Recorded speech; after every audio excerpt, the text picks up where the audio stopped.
Hello everyone, welcome to this video, and in this video I'm going to show you how you can breed villagers in Minecraft.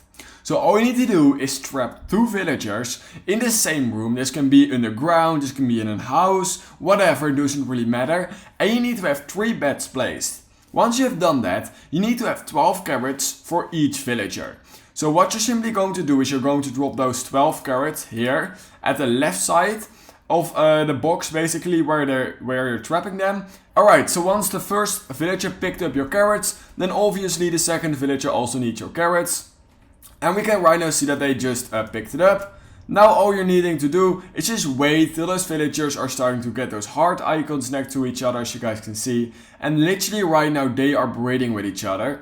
It's really important that you have those 3 beds placed, because even though they are not using those beds, otherwise it will just not work if you don't have those placed. And we can literally right now see that here is a mini villager, and that's all you need to do in order to breed villagers in Minecraft. So if you learned something from this video, I would highly appreciate it if you could like this video and subscribe to my channel, and I hope I will see you in the next YouTube tutorial video.